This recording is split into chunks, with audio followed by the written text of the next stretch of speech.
बिस्मिल्लाहिर्रहमानिर्रहीम इय्याका नअबुदु व इय्याका नस्तईन। स्टूडेंट, हमारा सेकंड ईयर फिजिक्स का चैप्टर नंबर 15 चल रहा है, इलेक्ट्रोमैग्नेटिक इंडक्शन।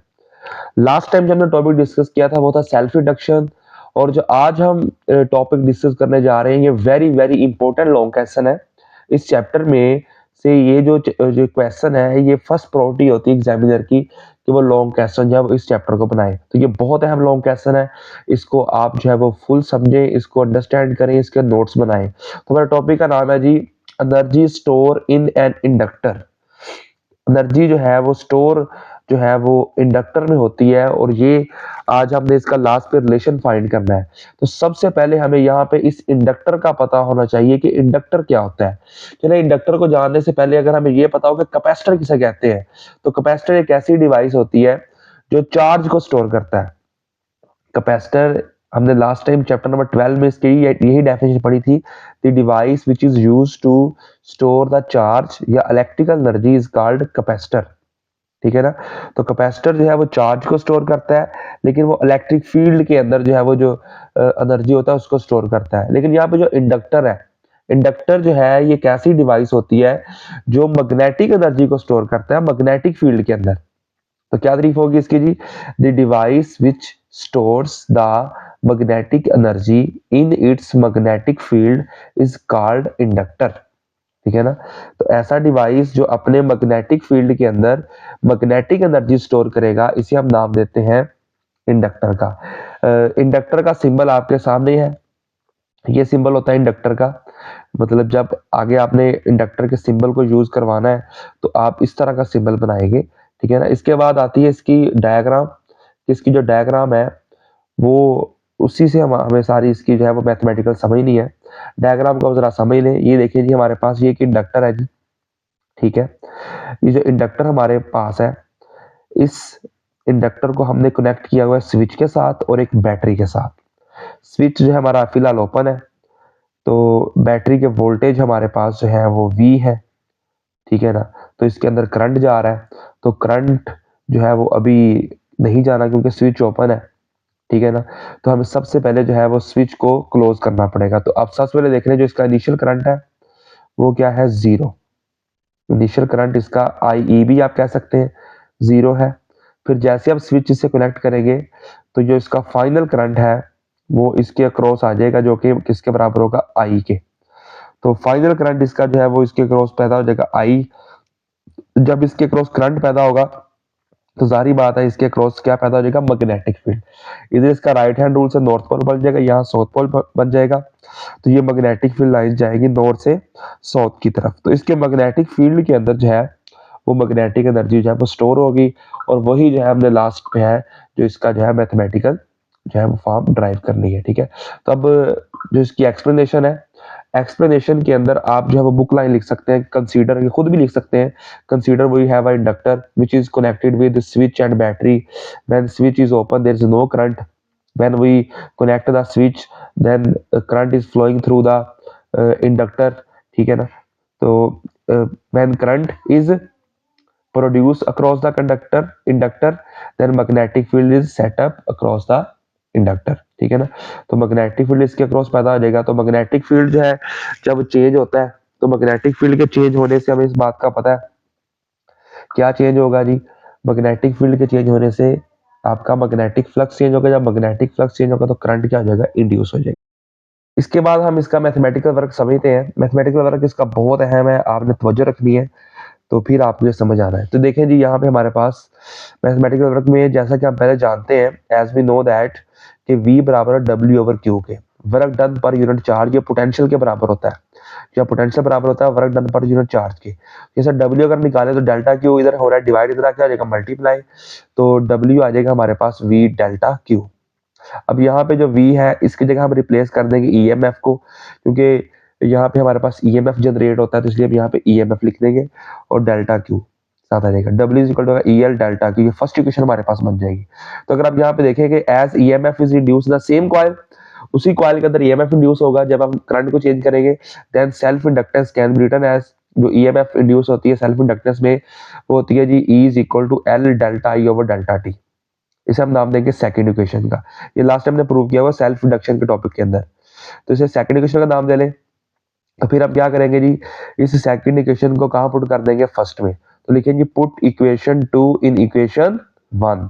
तो W is equal to E, L जो है वो किसके बराबर है, L delta I over delta T के यहाँ पुट कर दे, तो बन जाएगी जी फर्स्ट इक्वेशन बन जाएगी W is equal to L delta I over delta T into delta Q. ये डेल्टा क्यू वैसे साथ रहेगा। इसके बाद आप देखें हम एल और डेल्टा क्यू इकट्ठा लिख देंगे, और ये एल और डेल्टा आई को सॉरी इकट्ठा लिख देंगे, और delta Q over delta T जो है ये हम लिख देंगे, ठीक है ना। इसे हम नाम देंगे थर्ड इक्वेशन का, ठीक है जी। तो अब आप यहाँ पे देखें कि ये जो आपका delta Q over delta T ये क्या होता है, delta Q over delta T ये करंट के बराबर होता है, एवरेज करंट के।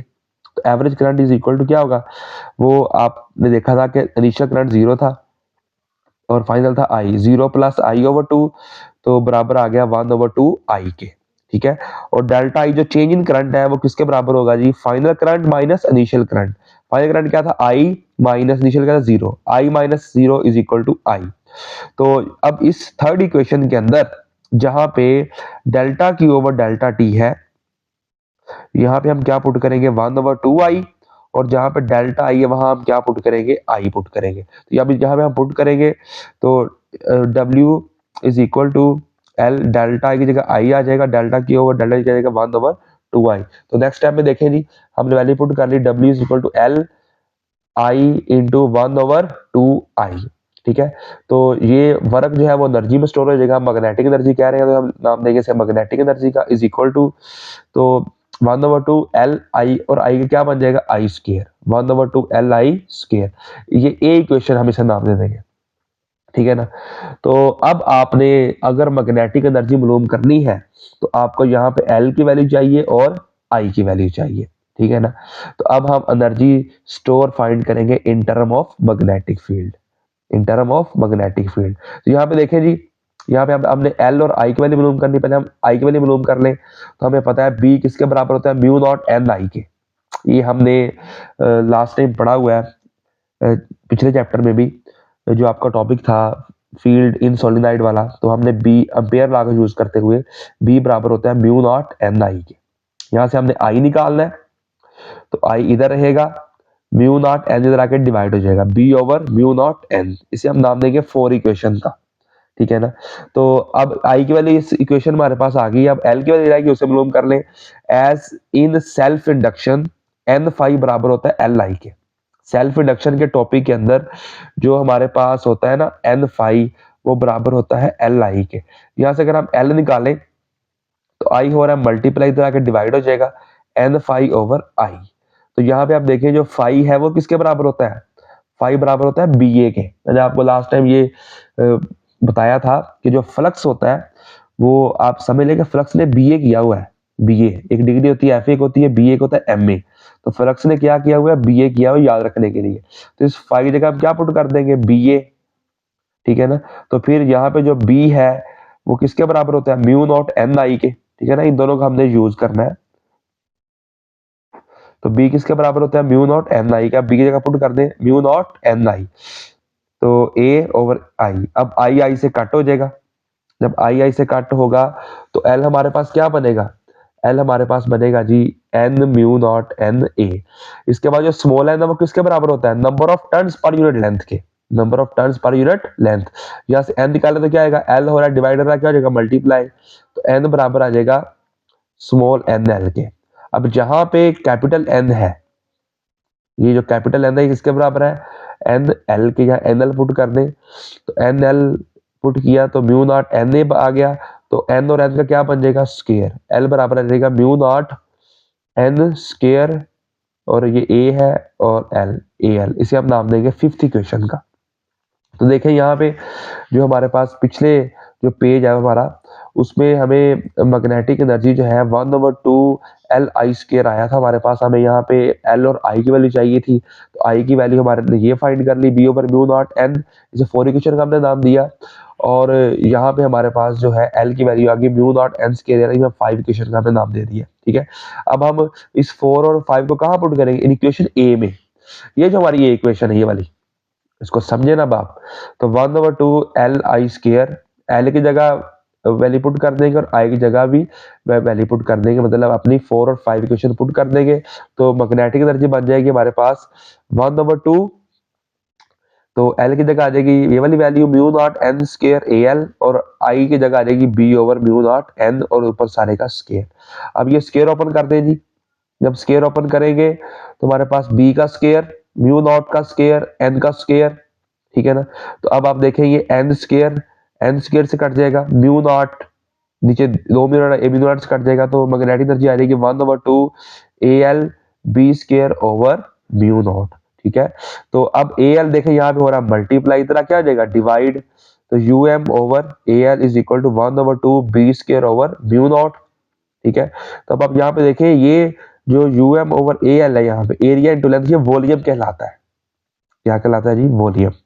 तो UM over volume is equal to 1/2 B square over mu naught. अब यहाँ पे जो UM ओवर वॉल्यूम है ना, ये energy store per unit volume है, energy store per unit volume से हम कहते हैं एनर्जी डेंसिटी, आगे हम इसे डिफाइन भी करते हैं। तो एनर्जी डेंसिटी हमारे पास आ गई जी 1/2 B square over mu naught के, 1/2 B square over mu naught. This is our final relation, ये हमारा था फाइनल रिलेशन कि जो एनर्जी स्टोर होती है एक इंडक्टर में, ठीक है ना, मैग्नेटिक फील्ड में, वो बराबर होती है 1/2 B square over mu not. किस पे डिपेंड करती है, वो डिपेंड करती है मैग्नेटिक फील्ड की स्ट्रेंथ पे और मीडियम पे, ठीक है ना।